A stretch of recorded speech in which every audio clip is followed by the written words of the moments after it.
पाहिलात निळ्या रंगाचा चहा. या चहात लिंबाचा रस घातला की याचा रंग जांभळा होतो. पण रंगापेक्षा जास्त महत्त्वाचे आहेत याचे फायदे. चला तर मग आज पाहूया अपराजिता चहाची सगळी माहिती. नमस्कार, मी वैशाली. आज आपण करतोय अपराजिता म्हणजेच गोकर्णी फुलाची चहा. ही निळी अपराजिताची फुलं फक्त शोभेसाठी नसतात. आयुर्वेदात ही फुलं मेंदूसाठी फार उपयुक्त मानली जातात. पूर्वी आजी लोक काढा, पाणी, चहा असा वापर करायची. आता परत लोक नॅचरल उपायांकडे वळत आहेत. म्हणूनच आपण सुद्धा आज या फुलांचा चहा करतोय. त्यासाठी आपण फुलं काढून घेतलेलीच आहेत. फुलं छान पाण्याने स्वच्छ धुवून घ्यायची आणि सर्व फुलांचा असा हिरव्या रंगाचा तो देठाचा भाग आहे तो काढायचा. नाही काढला तरी चालतो. या चहाचा सगळ्यात मोठा फायदा म्हणजे मेंदू शांत ठेवतो. आजकाल विसरभोळेपणा, कामाचा, घराचा ताण यावर हा चहा फार मदत करतो. ही फुलं जास्त वेळ पाण्यात ठेवली तर पाण्याचाही रंग बदलतो. आता एका बाजूला भांड्यामध्ये पाणी गरम करत ठेवायचं. आता तुम्ही म्हणाल, ही फुलं तर वेलीवर रोज येत नाहीत आणि जर आली तर एकाच वेळेला बरीच येतात. मग अशा वेळेला काय करायचं? फुलं अशी सुकवून ठेवायची. या सुकलेल्या फुलांचाही आपल्याला पाहिजे तेव्हा चहा करून पिता येतो. त्यासाठी आपल्याला वेलींवर फुलं कधी येतील याची वाट बघत बसावी लागत नाही.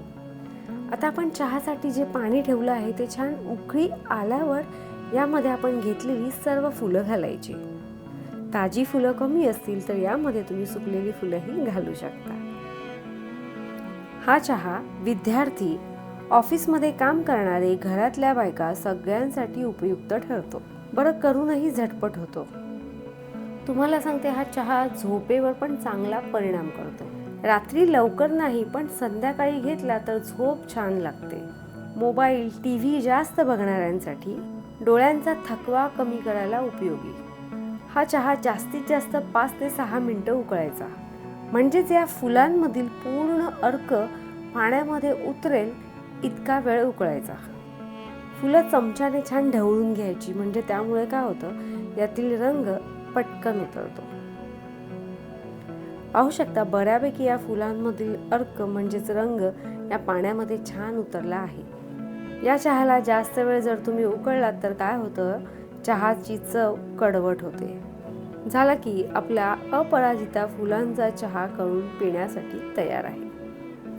हा चहा तुम्ही असाच पिणार असाल तर तो तुम्ही गरम गरम पिऊ शकता. पण जर या चहामध्ये तुम्हाला मध किंवा लिंबाचा रस घालायचा असेल तर हा चहा तुम्हाला कोमट करावा लागेल. चहा कोमट झाल्यावरच आपण यामध्ये चमचाभर मध घातली आहे. सगळे म्हणतात की या चहामध्ये लिंबाचा रस घातला तर याचा रंग बदलतो. असं नाही हा. लिंबाच्या रसाबरोबर जर तुम्ही यामध्ये मध घातला तरीही या चहाचा रंग बदलतो. तुम्हाला परत एकदा सांगते, हा चहा तुम्ही असाही पिऊ शकता. पण जर तुम्हाला सर्दी खोकला असेल तर या चहामध्ये तुम्ही मध घातला तर आणखी उत्तम. फक्त मध घालताना चहा मात्र थोडा कोमट असावा. आणि जर तुम्हाला वजन कमी करायचं असेल तर या चहामध्ये तुम्ही लिंबाचा रस घालू शकता. बरं, लिंबाचा रस जरी तुम्हाला या चहामध्ये घालायचा असेल तरी हा चहा तुम्हाला कोमटच करावा लागेल आणि कोमट चहामध्ये हा लिंबाचा रस पिळायचा. चमच्याने हलवायची गरज नाही. तो स्वतःहून पाहू शकता रंग कसा बदलतो. आहा, मस्त. लिंबाचा रस घातल्यावर पाहता पाहता क्षणार्धात निळ्याचा असा जांभळा रंग होतो. बरं, या चहामध्ये आपण मध घातली होती. यात तुम्ही लिंबाचा रसही घालू शकता आणि ढवळून पिऊ शकता. आता या चहाचा अजून वेगळा रंग होतो. पाहू शकता.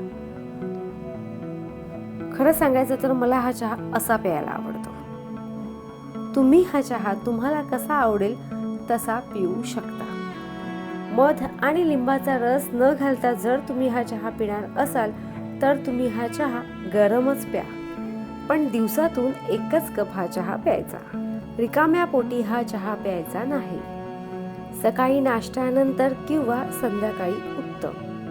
बरं, हा चहा पिताना प्लास्टिकचा कप टाळा. शक्यतो काचेचा किंवा स्टीलचा कप वापरा. बरं, हा चहा डॉक्टरांच्या सल्ल्याशिवाय घ्यायचा नाही, विशेषतः गर्भवती महिला आणि ज्यांची औषधं चालू आहेत त्यांनी. लक्षात ठेवायचं, कोणतीही गोष्ट फायद्याची असेल पण तिचं प्रमाण जास्त झालं तर नुकसानही होतं. बरं, या चहामध्ये जर तुम्हाला मध घालायचं असेल, तुम्ही डायबिटिक पेशंट असाल तर ते थोडंच घाला आणि लिंबाचा रस 4 ते 5 थेंब घाला. निसर्गाने दिलेली साधी पण ही उपयुक्त गोष्ट अगदी योग्य पद्धतीने घेतली तर औषधासारखी काम करते. बोलता बोलता वेळ झाली आता निरोपाची. तुम्हाला जर आपली आजची रेसिपी आवडली असेल तर आपल्या रेसिपीला लाईक, शेअर आणि सबस्क्राईब नक्की करा. बेलचं बटनही दाबा आणि प्रत्येक येणाऱ्या नवीन रेसिपीला हाईप करा.